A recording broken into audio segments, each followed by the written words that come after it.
You cannot walk away from the risks you have created for others. Philosopher Nassim Nicholas Taleb's principle of skin in the game argues that those who create risk must be the bearers of that risk. In our world where the actions of the few end up costing the many, this law establishes itself as starkly necessary. Bureaucracies that run in ever-convoluting circles end up amplifying their risk through a lack of skin in the game and exposure to hard reality, and as such, asymmetry prevails. They know they're being liberated. This is not conquering a country, this is liberating Warmongers can create havoc from the comfort of their offices, never having to bear the consequences. Corporations can destroy the natural world and end up profiting from it. And healthcare companies can collect billions at the expense of the lives and health of their customers without recourse. Well, legal recourse. Through the shirking of risk, we witness catastrophes far greater and more complex than what would occur if all were made to bear the risks they impose on others. Later on, we will discuss how Taleb's work can help us understand the United Healthcare CEO assassination. But first, we shall lay the groundwork. The kings and emperors of old wielded the powers of gods, but always with the knowledge that such a position would, almost inevitably, lead to a dagger in the back. They lived by the sword, and they likely died by the sword. Their power was proportional to their risk. They killed others, and as such, they were at risk of death themselves. They had skin in the game. Take, for example, a dangerously unhygienic chef. This individual will create his deadly concoctions and then serve them to his guests, but not before tasting the dish for seasoning. As such, he poisons many and himself, but that is the end of it. He can go on to hurt no one else. His risk is a closed loop, or say a drunk driver. After the incident, aside from our grief, that is the end of the story. They had skin in the game. But people who lack skin in the game can cause exponentially greater harm, with others footing the bill. Their consequences are externalized, allowing them to act with dangerous impunity. The evolutionary sword that would have swung their heads off, like in the example of the drunk driver, instead spins out in hysteria to hurt others. The fate that would have punished them directly is subverted, allowing them to prolong their harm. This ties into what Taleb calls scalability, where larger systems grow increasingly detached from reality. Taleb argues that large, centralized systems are inherently fragile because they distance decision-makers from the consequences of their actions. Bureaucracies and corporations grow bloated and self-serving, shielded by layers of hierarchy, insulation, and government policy.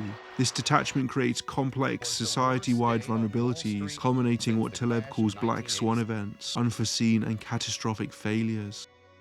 Whereas, if the bearers were made to accept their own risk, 1, they would likely not have made the decision in the first place, and 2, the harm would likely be clearer and less catastrophic, having not been allowed to grow in danger and severity.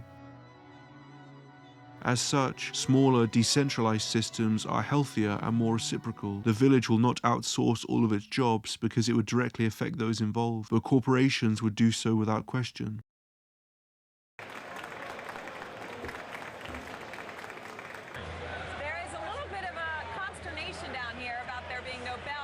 The clearest example of a skin in the game lacking catastrophe is the 2008 financial crisis. Mortgage originators issued subprime loans and bundled them into mortgage-backed securities and collateralized debt obligations, and profited from the transactions while offloading the risk to investors. They profited from the transactions but did not bear the risk if the borrowers defaulted. Huge financial institutions thought they were too big to fail, and as such used high levels of leverage to increase returns, which would later on amplify the losses. Went from 190 to 166 in the blink of an eye. I have never live looked at the Dow Jones Industrial Board and seen a 600-point loss. They took excessive risks and expected government bailouts to cover their losses. Plus, executives and traders received huge bonuses, and yet where was the personal risk for them, thus leaving shareholders and taxpayers holding the bag? Another example is the American healthcare system. Companies like United Healthcare deny life-saving treatment to maximize profits. Shareholders grow wealthier, but the customers, the people who rely on the healthcare to survive, bear the brunt of denied claims and systematic neglect. Taleb darkly likens this behavior to paying protection money to the mafia without receiving any actual protection. This reflects what Taleb refers to as rent-seeking behavior, deriving income without contributing value or increasing the wealth of others. Healthcare companies exploit weak regulation and a lack of skin in the game to profit from the paychecks of average people. They do not enrich society, they parasitize it. If you inflict risk on others and they are harmed, you need to pay some price for it. It's a distortion of symmetry, where the benefits flow to the top, while the risks cascade downward. Profits are privatized while the risk is socialized. It is through fundamental errors in regulation that companies can game the system and profit massively while the risk is paid by others. Why is it fair that arms manufacturers can reap billions in blood money while war disfigures the world? Why is it fair that investors can profit from the destruction of the world? How does this possibly make sense? The asymmetries that Taleb writes of make it clear what is going on. And as such, self-serving monocultures develop that need further and further tending. They are immunized to the evolutionary wheel that other systems are subjected to and are kept on life support by feeding off of the government and its citizens. Regulations come into place to keep them on an even keel, and as such, diversity and innovation are reduced. The world becomes a house of cards, one touch away from falling into a million fluttering pieces. A key concept in Taleb's work is anti-fragility. Systems that benefit from disorder. For example, a hydra grows 2 heads when one is cut off. Fragile systems, by contrast, break under stress. Robust systems can withstand disorder but do not gain from it. Many modern institutions, including healthcare corporations and financial entities, operate on fragile models. They profit in the short term while accumulating hidden risks. When these risks materialize, the fallout is enormous. So they make small. They have no volatility, most of the time. And once every 10 or so years, guess what? They lose everything they made, and then they come to the taxpayer for support. They have the setup for people to, give them monetary policy to help them and all that stuff. And meanwhile, they keep their bonuses because it's a very efficient strategy. Using Taleb's framework, we can understand the online reaction to the United Healthcare CEO's assassination. Taleb identifies 2 types of inequality. 1. Inequality that inspires admiration. Artists, athletes, and innovators achieve greatness through talent and effort. We admire them because they have skin in the game. They take on risks and endure hardships to succeed. 2.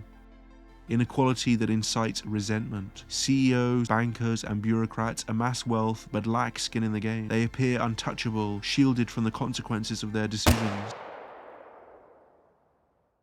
The actions committed by Luigi Mangione are, from Taleb's perspective, an attempt to restore symmetry by forcing those who profit from harm to face its consequences. His actions are the painful fits of a system in cardiac arrest. Many uneasily respect Mangione because of his willingness to risk his freedom for the power of his convictions. Mangione exposes the systematic inequality that exists in all societies, the risks that CEOs and billionaires are allowed to hide from, and the governments and authorities that actively uphold these injustices, the harm they are allowed to get away with day after day. In contrast, the United Healthcare CEO embodies the archetype of someone who reaps immense rewards while avoiding exposure to the risks and harms their decisions impose on others.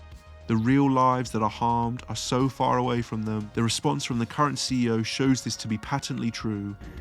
Frankly, to the American healthcare industry, within which Brian was an innovator and somebody who endlessly put patient interest first to try and improve healthcare for everybody.